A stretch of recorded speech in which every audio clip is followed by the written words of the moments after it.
I was 7 in the 1st grade, on stage singing, "I'm an old cowhand." Where else but in Amarillo, Texas? It was a dress rehearsal, a full orchestra in the pit, organized by my dad, who played sax and clarinet, and I was center stage in front of all the other little cowhands, and I couldn't remember left from right. I'm an old cowhand from the Rio Grande, and I turned left, and Dixie Dice, our teacher, would yell, "Stop! You turned left again! Turn right!" Oh, over and over and over. I just couldn't get it. I was about to burst into tears, and then I came up with the freckle solution. I had a freckle on my right arm. I'm an old cowhand from the Rio Grande. See freckle, turn right. Success. That was my first solo. My story is an American story of diversity and division. I wanted to understand how we got to where we are in the country today. And I thought the best way I could do that was to look at my own family, both diverse and divided. Well, it didn't happen overnight. Luckily, those that came long before me are well documented in letters and diaries. I'm the descendant of an abolitionist called Peter, a Union soldier, also known by the name of the Poet Laureate of the Missouri 23rd.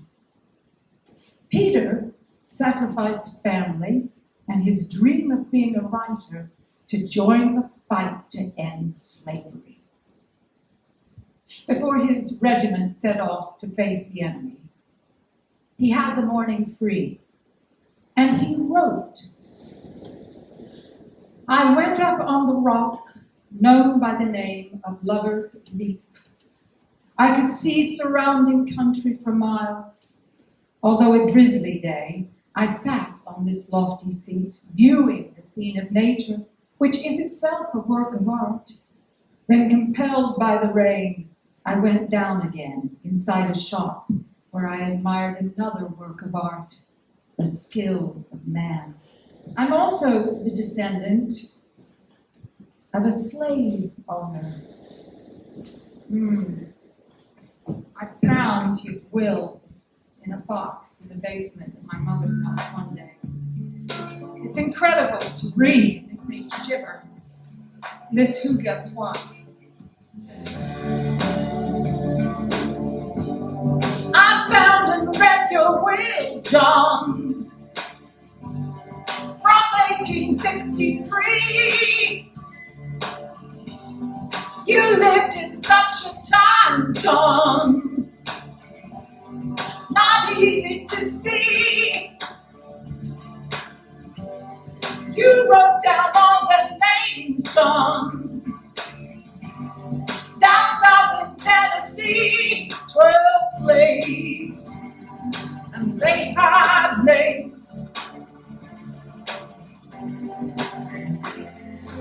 Bill, Dinah, Jeffrey, Tim, Phyllis and her daughters, Betty and Francis, Unity, Jack, Anna, Edie and the boy, Caesar. Bill, Dinah, Jeffrey, Tim, Phyllis and her daughters, Betty and Francis, Unity, Jack, Anna, Edie and the boy, Caesar. I have your DNA, John. I'm living in today. I'm little Sally's eyes, John. I read the will and say, Bill, Donna, Jeffrey, Tim, Phyllis and her daughters, Betty and Francis, Unity, Jack, Anna, Edie and the boy, Caesar. Bill, Dinah, Jeffrey, Tim, Edie and her daughter, Betty and Francis, Unity, Jack, Hannah, Edie, and the boy Caesar.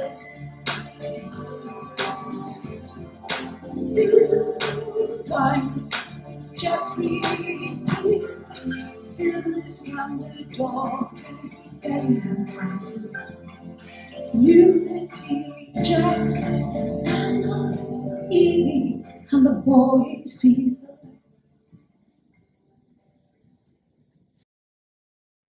I wasn't aware of my abolitionist and slave owner relatives when I was in high school. In fact, I was Miss Southern Belle. Oh, it was a coveted title. We had to win votes, campaign, make speeches. The other finalist speeches were, I believe in school spirit, I love America. And mine was, what about those bad hamburgers in the cafeteria? Well, of course, I won. Now, the school had hired voting booths to simulate a real election. But the runner-up demanded a recount.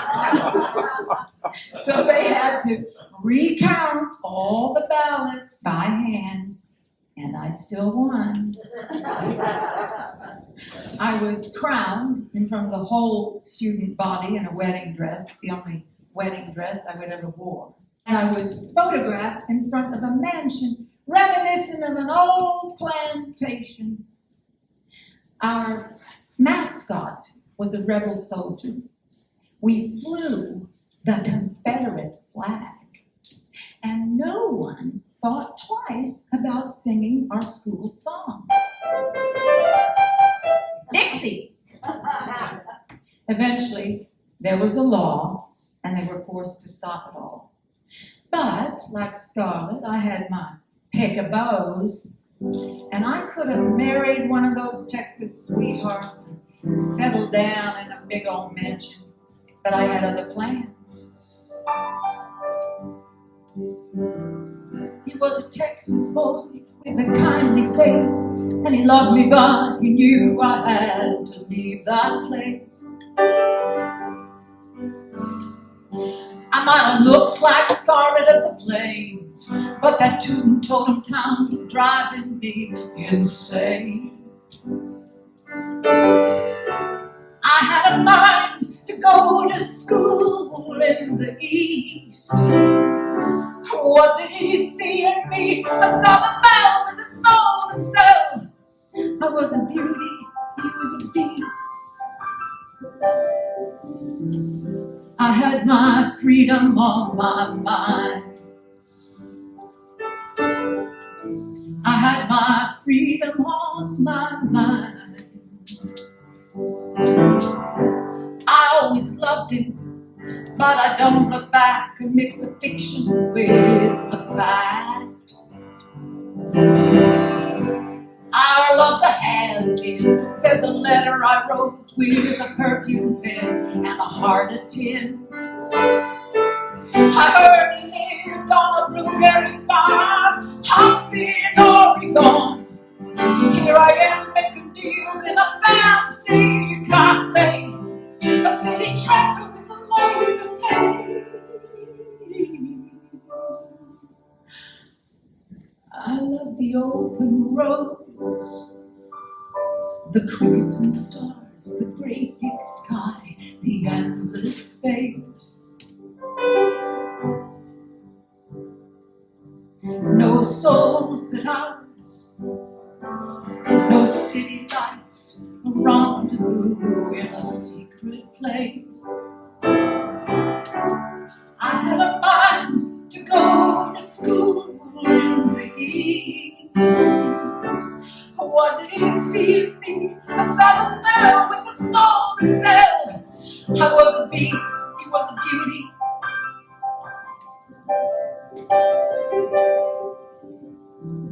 I had my freedom on my mind.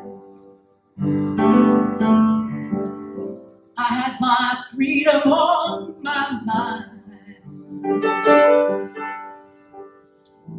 had my freedom on my mind.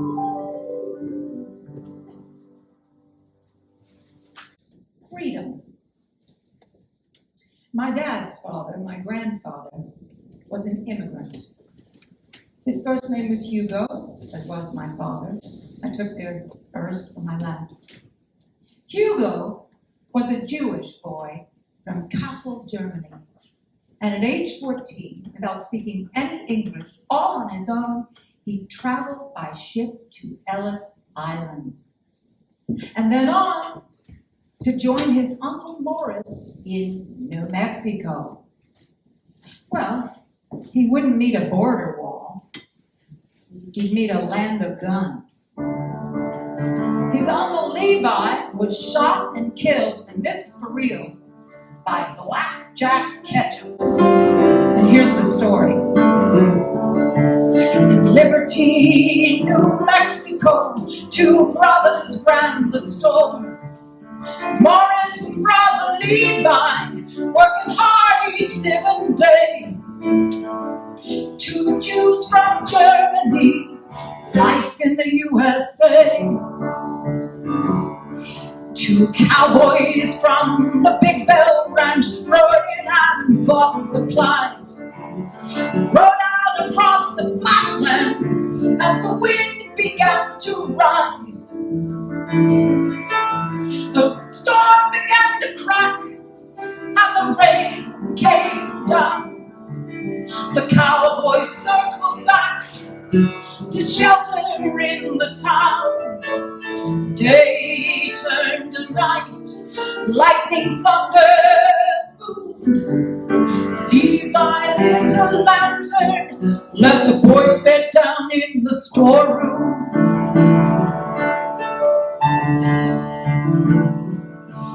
By morn, the store's been ransacked, from cash to snakeskin boots. The cowboy's name was Blackjack, he even stole the mail. Levi formed a posse and set off on his trail. At the Largo Arroyo, they trailed and tracked Blackjack. Jack didn't do no talking, he just fired the fatal blast. At the Largo Arroyo, Levi met his end. Jack fired the fatal blast, and Levi breathed his last. Levi breathed his last for another deed in another town. Jack was headed, there was a picnic all around. Morris was there, he wore his best suit to see the killer kicking in Levi's snakeskin boots. That day back at Liberty, a thunderstorm boomed. Morris sat alone in the storeroom as the wind began to moan. The sky turned dark, lightning, thunder, boom. Morris lit a lantern, life in the USA. The sky turned dark, Morris started to pray. The wind blew out the lantern, life in the USA. What is it about Texas and pregnant women, or Montana, or any state where male power wants to control a female's destiny? My sweet grandma was an unwed, pregnant Catholic girl in Montana. When she was 11, her mother died. And when she was 15, she was bringing home money as a singer and a pianist. She played for silent films, and she taught piano to the child of a prominent citizen. He raped her. Sarah was sent away in secret to nuns.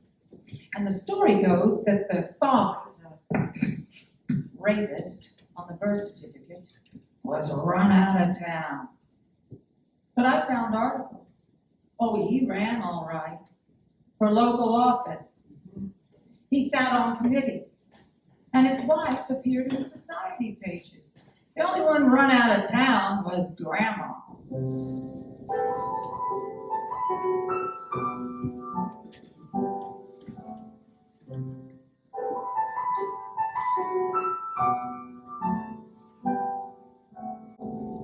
Montana angel treads the path again. She sings Puccini as the snows begin.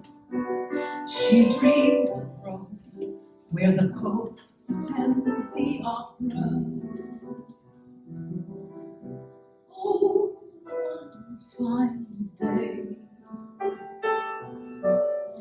she sees a vision in the chimney smoke. She sees her mama in a velvet cloak. Montana girl serenades the falling sky. One fine day, Montana angel lives right on the ground. She spreads her wings and flies away.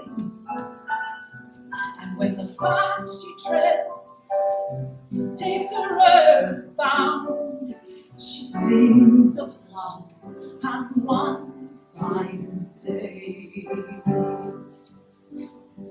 She goes to town to teach piano to the judge's boy. The judge pays her wage and whispers, "Call me Roy."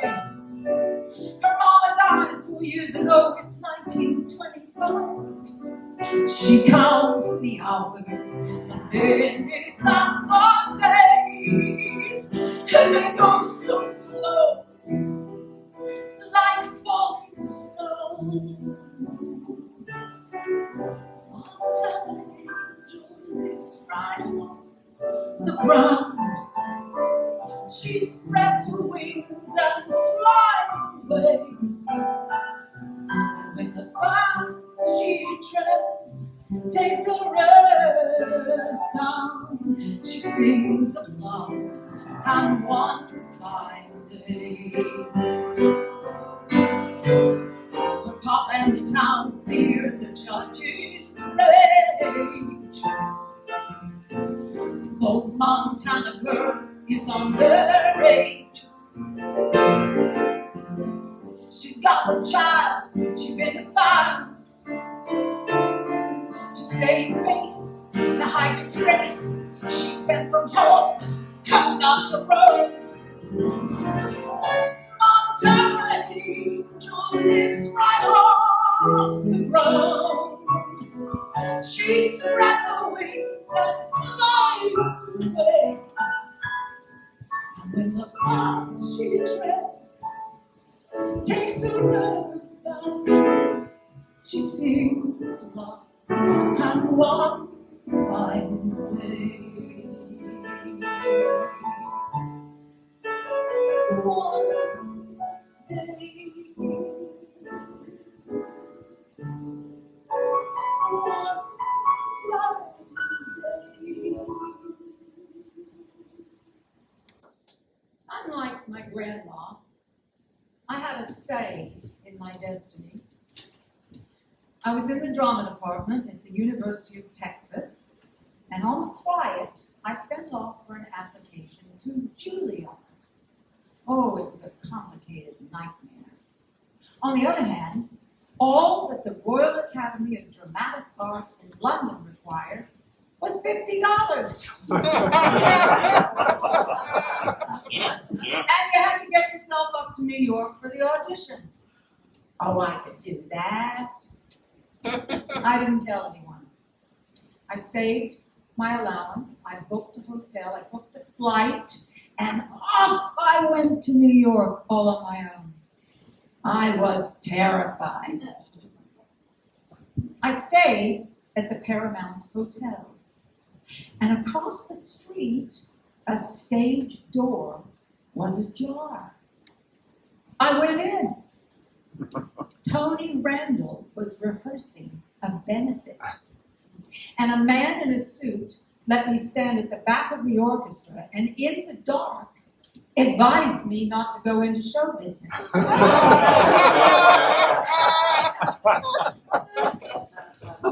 The next day, at my Broadway audition, I met Hugh Crupwell, the principal, and Rosemary Harris. The audition went great, but the chat after was a disaster. Rosemary Harris asked, "Where did I get my name?" And trying to be funny, I said, "I was named after a dog."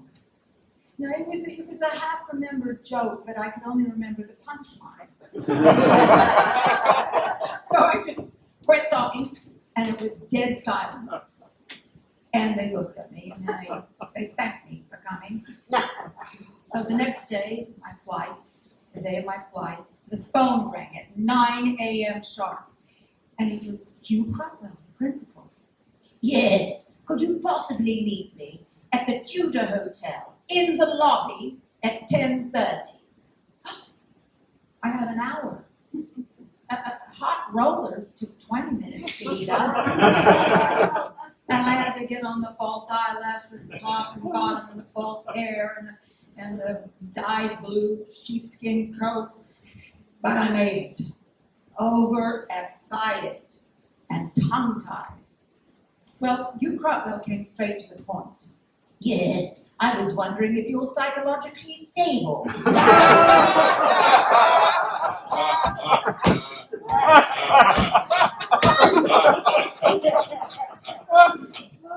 And that shocked me right out of my silence. I looked at him and I said, "Well, what do you want? A psychological report?" That night, I landed in Amarillo, and my parents picked me up, not knowing I'd been in New York, because all planes go to Dallas. But it didn't take long before I spilled the whole New York adventure. And all my dad heard was I'd met a strange man in a New York hotel. 1863. The Battle of Shiloh. Peter, the poet, Union soldier, was taken prisoner. And he wrote about what hatred in a divided country looks like. In Jackson, Mississippi, the citizens flocked around the railroad cars to get a peep at us Yankee prisoners. Some women shot guns at us, saying they'd like to have the name of killing one of Lincoln's Yankees. Peter survived prison. He survived the enemy, and even received an honorable discharge. But on the way home, the long journey, he died of disease. A few months before, he wrote to his daughter, "I want you to learn to sing. See if you can learn to sing the poetry I have composed, the noble 23rd song. See if you can learn it." Now, the noble 23rd song had gained some notoriety in the northern states. In classrooms, children were singing it. And 158 years later, I'm going to sing it. The rabble was fierce for blood, came rushing on us like a flood. But all the noble 23rd, firm as Gibraltar, never stirred. We drove them back time and again, and many were the rebels slain. But then by thousands all around, ourselves completely backed we found. About this time raved and fell, and many more we lost our way. But worst of all, the stripes and stars they furled beneath the stars and bars. For months in Dixie we would stay, and on the ground we had to lay, without a blanket or a bed, while our forms of urban fed. But thank the Lord we're now exchanged, and though a race of softer range, right, and then we're ready for a fight. And if we ever have a chance, we'll either die or else advance, and pay them for their beef and bread with bayonets and coaching lead. In January '63, this was composed for you and me. His house once more on memory street, in August of the 23rd. His leader died young, but he left descendants. One, Effie, who would play an important role in Hugo's life. Now, you remember Hugo, the Jewish boy from Germany that settled in New Mexico. Well, he grew up to run his uncle's store, and he played saxophone in the town band, and he fell in love with, of course, a shiksa, the violinist, Effie. And he had a difficult letter to write his uncle. After many weeks of thought and worry, I have decided to get married. I just can't get the idea in my head to let this girl go.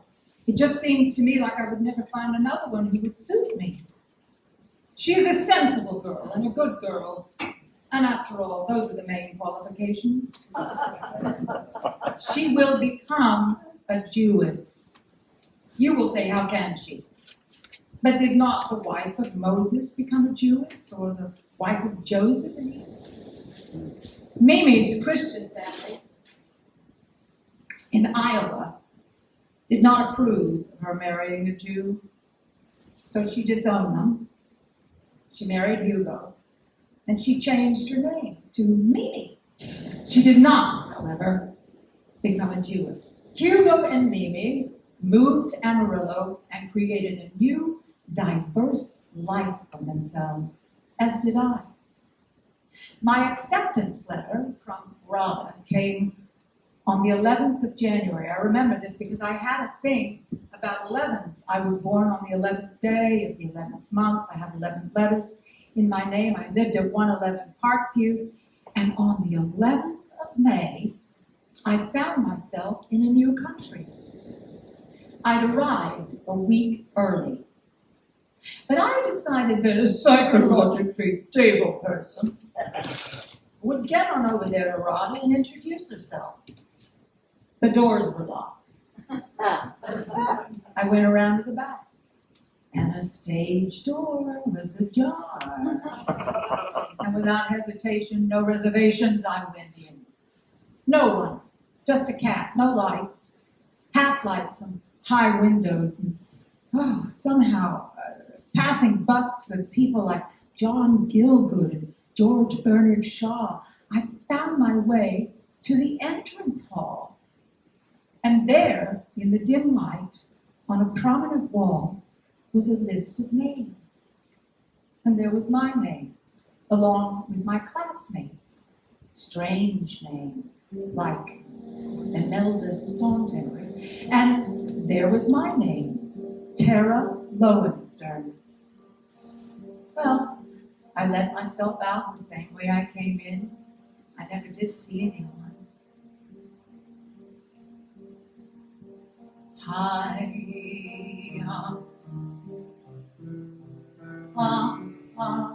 up, in a dream, I'm looking down, down, down on the sea,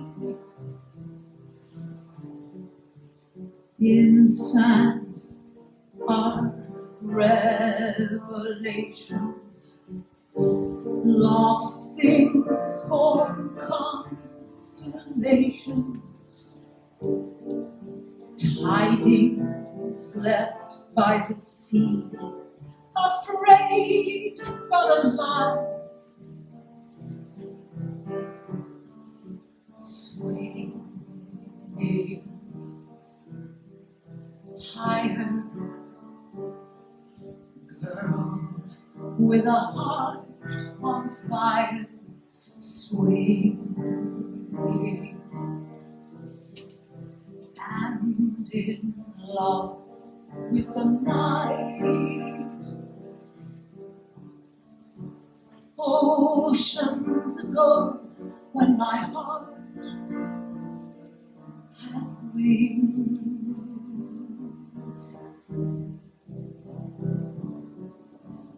I cried the sky on a park view swing.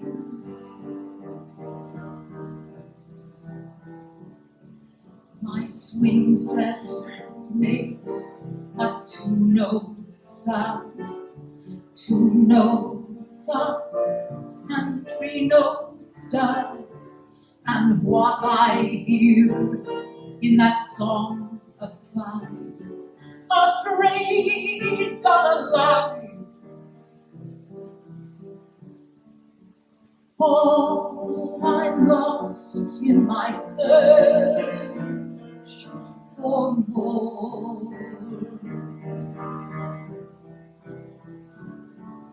Shining up from a dreamer's shore,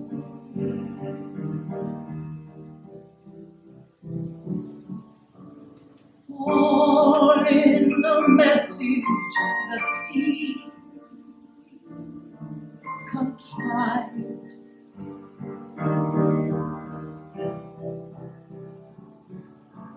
No reservations, afraid but alive.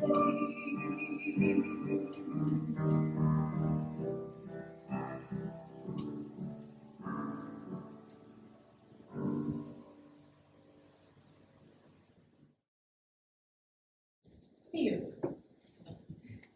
I'm also the descendant of a famous Texas preacher.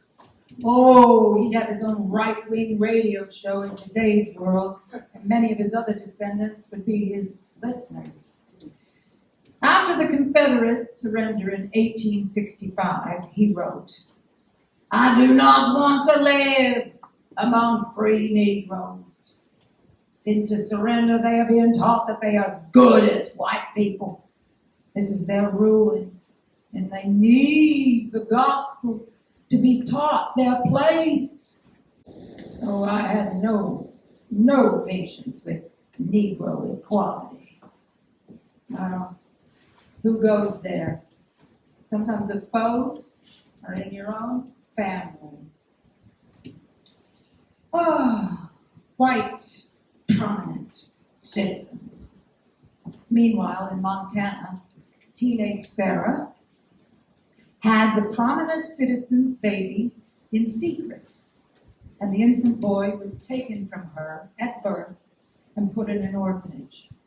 And she was sent away to relatives in Amarillo, Texas, and she was enrolled in nursing school, and she became a fine nurse, and she married a fine man, Walter.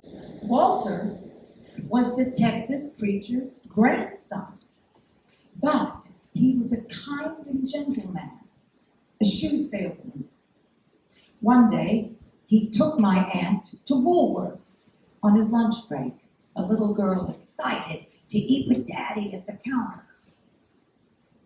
When Walter clocked out nightly at the back of the store, he'd often stop and chat with what were called colored workers, and that was the polite term. So the day he took his little girl to lunch, there were no seats at the whites-only counter. But he could see beyond the divide that there were plenty of seats in the colored section, so he said to the owner, "Well, rather than wait, we'll just sit there. I mean, you serve the same food, don't you?" And that was met with surprise from both sides of the divide. But they sat down in the colored section, and they had a friendly lunch.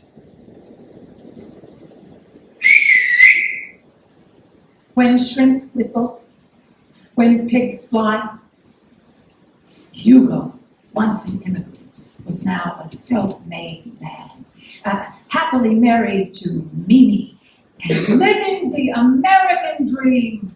He owned an 8,500-acre cattle ranch. The land was acquired by the U.S. government from the Native Americans long before Hugo arrived, but he made friends and did business with many tribes. And he wrote,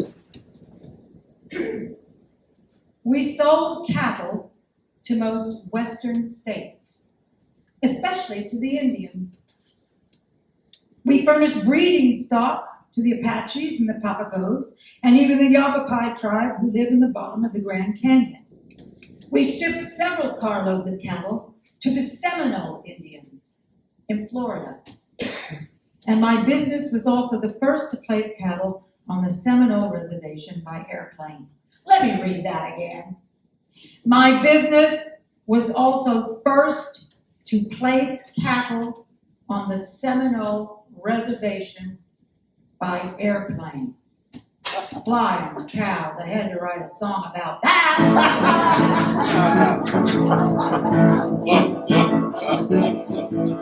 "I'm taking my cattle on a plane, don't you know? I said, who gives a damn? It's a fast way to go. I'm first to fly a herd, they're the flying kind. But these flying ruined cows got trouble on their mind. I try to maintain, but the tempers flare. They're banging down the gates, mooing, you don't care. I try to explain with the double bind, but these flying ruined cows got trouble on their mind. I guess I could always up and quit. Admit I can't make the pieces fit. Oh, cows are a pain, the devil's curse, and a flying ruined herd only makes it worse. The Florida buyers are waiting for the herd. The bear's been paid and I booked a big bird. I guess it's what I get. Ingenuity is blind as what I got to fly and ruin her with trouble on their mind. I guess I could always up and quit. Admit I can't make the pieces fit. Oh, cows are a pain, the devil's curse, and the flying only makes it worse.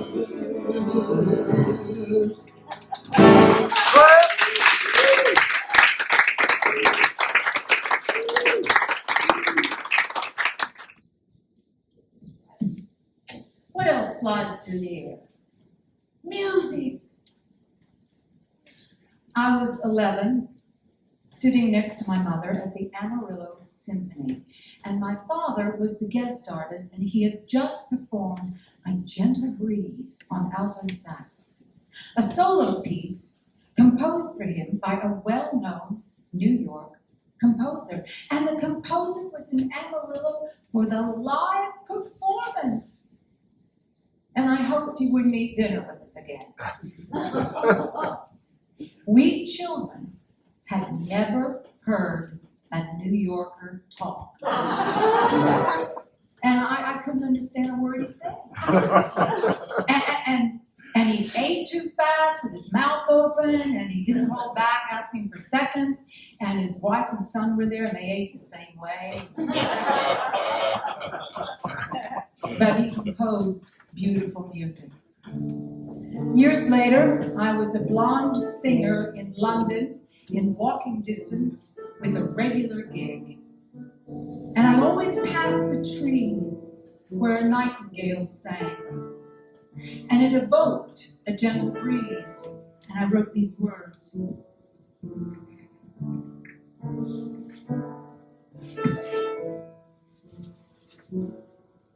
I feel your presence in the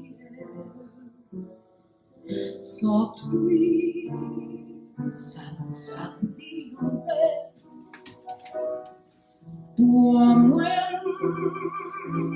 of summer in my hair, a gentle breeze, and suddenly you're there. A nightingale sings a song of love. Music has filled the the air. When eyes are the moon, when whispers are trees, when love is a gentle breeze, we move beneath the stars above. Magic dance, extraordinary love. We long to feel our warm embrace. Magic dance, extraordinary place. A nightingale sings a song of love. Music has filled the air. When eyes are the moon, when whispers are trees, when love is a gentle breeze, a nightingale sings a song of love. Music has filled the air. When eyes are the moon, when whispers are trees, when love is a gentle breeze.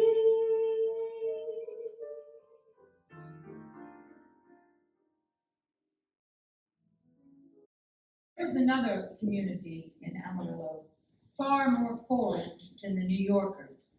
It was called Colored Town back then. I lived a segregated childhood. I liked going with Mama when she took Lodima home. I loved Lodima. She was our maid. And Lodima always sat in the front seat because our parents told us all people were equal. But in that foreign neighborhood where Lodima made her home, I saw how they lived, and I knew I was privileged. What is it about Texas or any other state that wants to tell you who you can marry? In 1967, the Supreme Court ruled that laws banning interracial marriage were illegal. But Texas kept the law on their books for a further 2 years. They couldn't put people in jail anymore, but they still wanted to tell you who you could marry. My mom's sister married a black man, and their son, my cousin, was born in Baltimore. My white second cousin married an African-American journalist in the Ethiopian restaurant on the Upper West Side in New York. But as far as I know, they didn't honeymoon in Texas. Love and marriage. There I was at RADA, and I fell madly in love with my RADA boyfriend. His father was a well-known radio presenter. His mother lived in Luxembourg, and every day I went to RADA on the back of a motorcycle. It was all deliciously exotic for a Texas girl. Only one problem. He was suicidal. And he did a lot of drugs. I knew he'd attempted suicide 2 years before we met because he showed me the clippings. How he'd been found on the top floor of a West End theater having slit his wrist during a show starring Rex Harrison.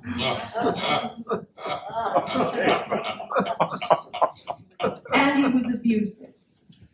But Texas girls are makeup experts, so no one saw the bruises. And no one knew because I would not let anything get in the way of my time at RADA. I cried for no one. Well, I made it to graduation. I left England, I left him, and I moved to New York. where I struck gold, because that's where I met my husband. Another Englishman.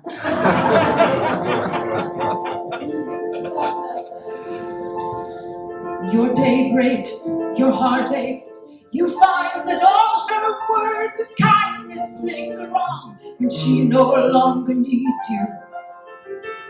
She wakes up, she makes up, she takes her time. She doesn't mean she has to hurry. She no longer needs you. And in her eyes you see nothing. No sign of love behind the tears, cried for no one. A love that should have lasted years.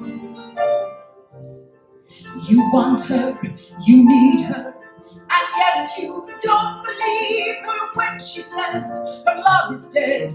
You think she needs you. You stay home, she goes out. She says that long ago she knew someone, but now he's gone. She doesn't need him.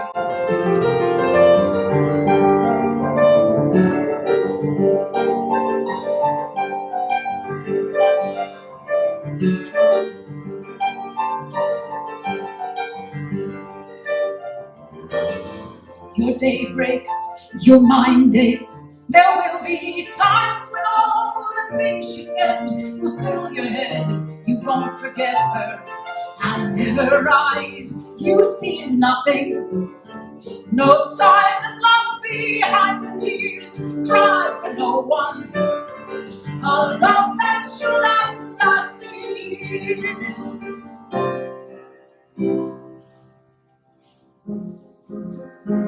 Leonard Cohen adapted a Federico Garcia poem, Garcia Lorca, and it's put to Philip Glass music.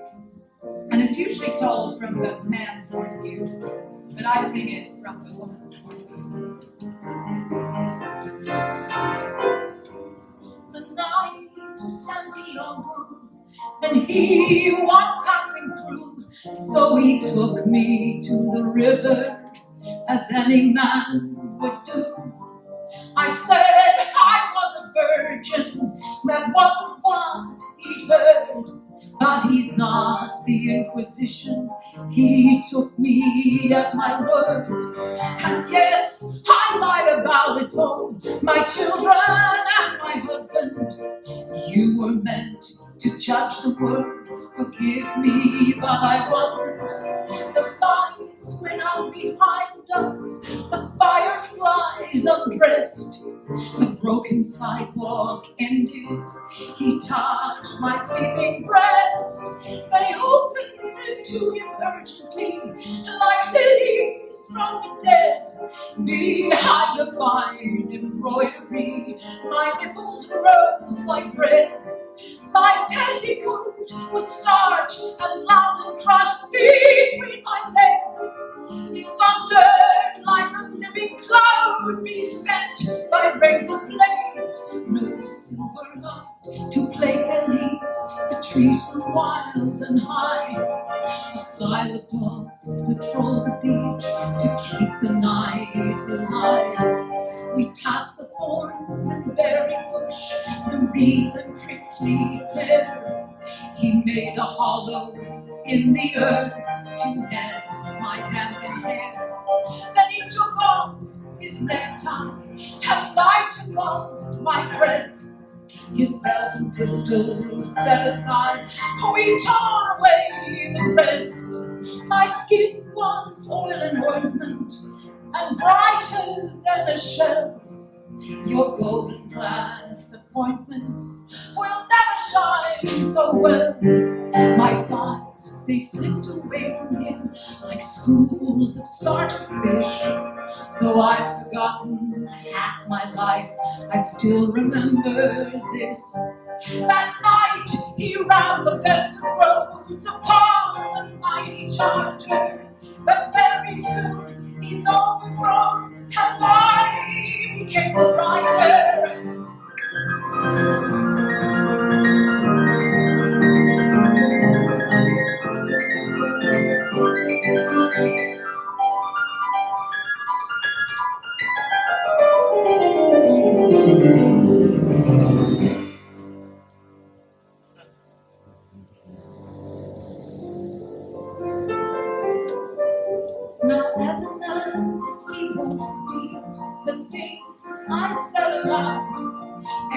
After this, my lips are sealed forever and for now. Soon there's sand in every kiss. Soon the dawn is ready. Soon the night surrenders to a daffodil machete. He gave me something pretty and waited till I laughed. He wasn't born a gypsy to make a woman sad. We didn't fall in love, of course, it's never up to you. But I was walking back and forth, and he was passing through when he took me to the river in my virginal apparel. When he took me to the river on the night of Santiago. And yes, I lied about it all, my children and my husband.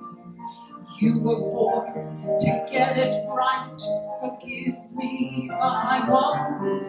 The night of Santiago, and he was passing through. So he took me to the river, as any man would do.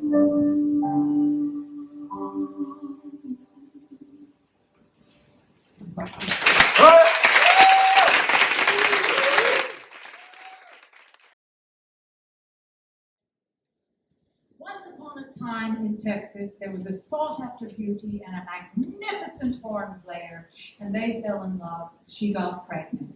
And the horn player's family said that they had to marry out of sight because of the shame. Now, this was back in the old days, in a time of prejudice and moral sanctimony.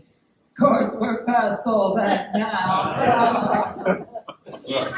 And because what other people thought was important, they had to change the baby's birth date, in case someone did the math.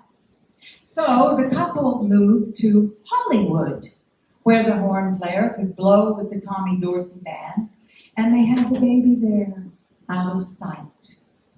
Eventually, they moved back to Amarillo, and they had a big family. And as a kid, I loved saying I was born in Hollywood.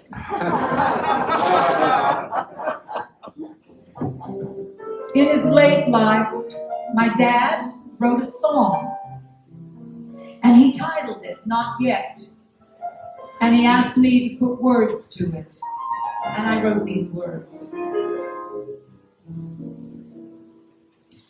Can I leave your eyes of green? No, not yet. Forget the way you laugh when you are sad. And winters by the fire, should I forsake? No, not just yet. Or rainy summer nights like when we met. Perhaps if I meditate on your bedside, perhaps if I thought of all the times you made me cry, then maybe I could say goodbye. No, not yet. I tell myself that if I stay one more day, I'll let you go, and then I'll close the door. But my intentions fade away by sunset, and then it's night, so maybe not just yet. I look at you and tell myself not yet.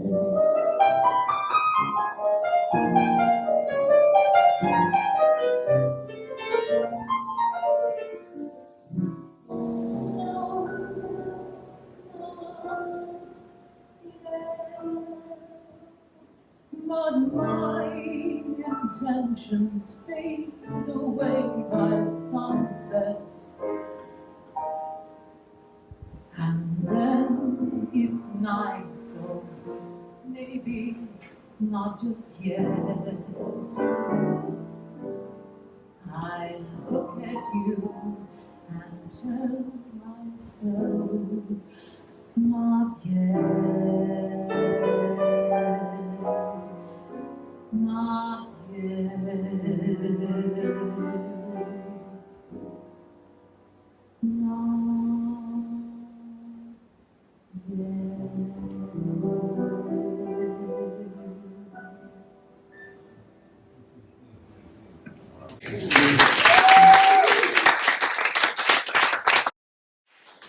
not yet have some in my family stopped telling racist and gay jokes. Recently, a devout Christian relative, once a guest of ours, changed out of a tracksuit into nice clothes, and she came out and she said, "I feel like a white woman now." Well, I ignored it, and she repeated it, not yet getting my drift. She thought I was deaf until I said something. And she said, "Oh, well, it was just a joke." Now, she died in the theater in her seat during the intermission of a touring production of Fiddler on the Roof.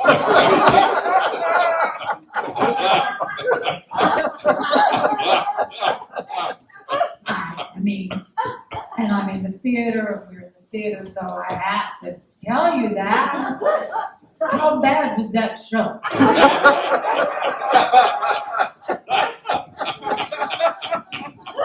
No, I'm sorry, of course, that it happened. But she had a good sense of humor, and she believed in her heaven above. So, mazel tov. My nephew Thane is a violinist. He composed this next piece. And I was inspired, and he plays the violin on the track, by the way. I was inspired to write the words from Peter the Poet's diary about Lover's Leap.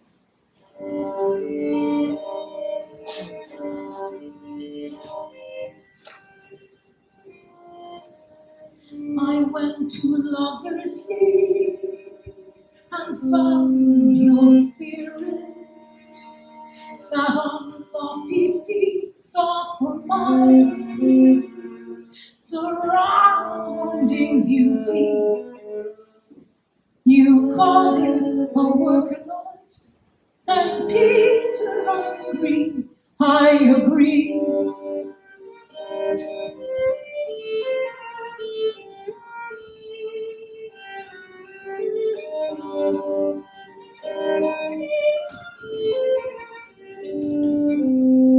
I went to Lover's Leap and sat upon the rock where you spoke of love, of nature and life.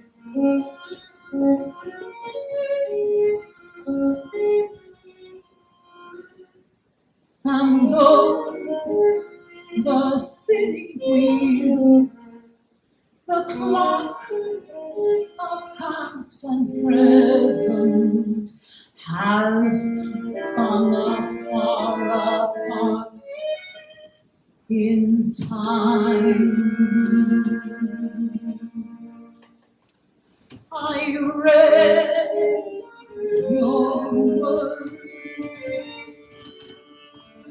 saw what you saw, and like you, compelled by the rain, I made my way down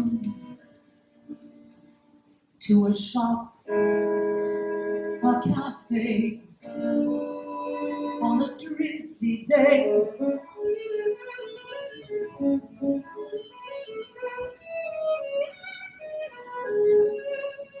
And wrote my poem, my song of Lover's Leap.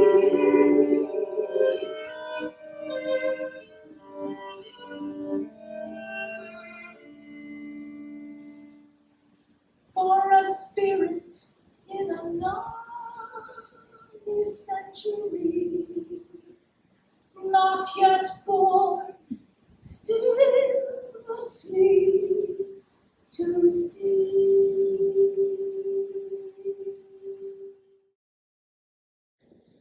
My mother was a singer and an artist in her own right, and she was a passionate lover of life. And one day, she got a phone call from a Montana man, and he introduced himself as her half-brother, and she was in shock as he revealed the story of her mother Sarah's past. But, loving reunions followed, and the man who looked like Sarah was embraced by all. I got a shock, not from a phone call, but from my mother. I needed a passport, which required a birth certificate, to go to RADA. And my mother said, I have something to tell you. You were not born when you think you were. You were born in September, not November.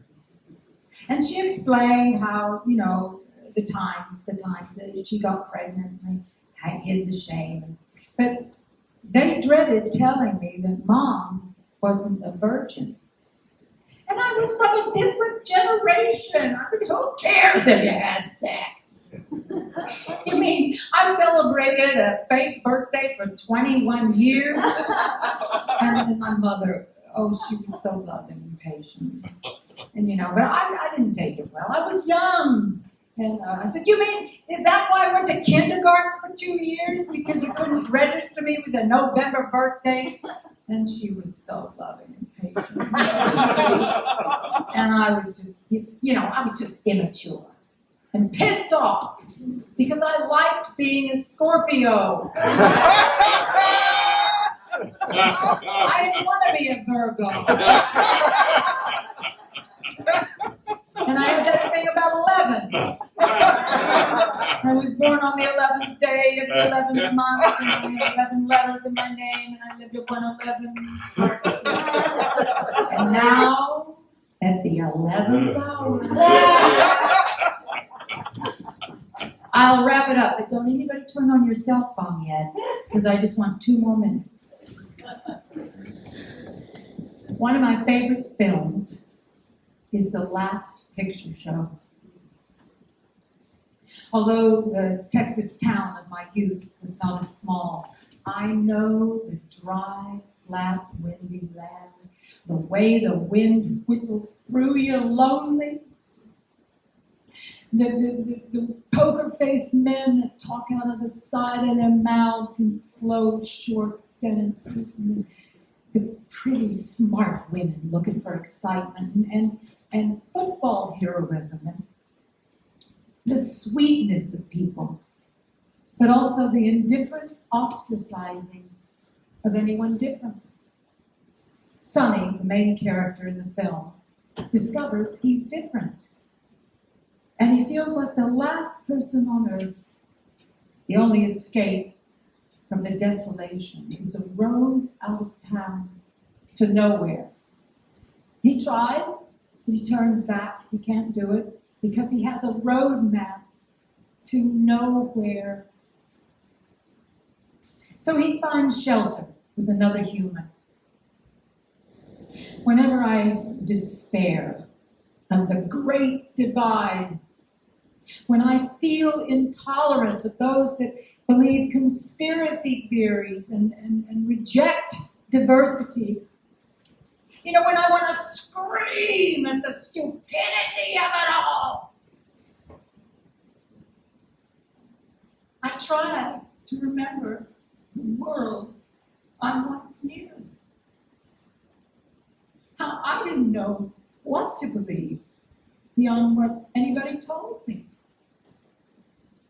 And how, even if you dream of it, even if you want to, how near impossible it is to break away from where you took root.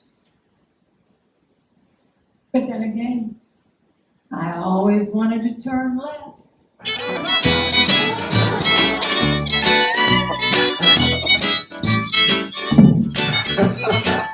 I'm an old cowhand from the Rio Grande, but my legs ain't bowed and my cheeks ain't tan. I'm a cowboy who never saw a cow, never roped a steer cause I don't know how, and I sure ain't fixing to start it now. Yippee-i-oh-ki-yay, yippee-i-oh-ki-yay. I'm an old cowhand from the Rio Grande, and I learned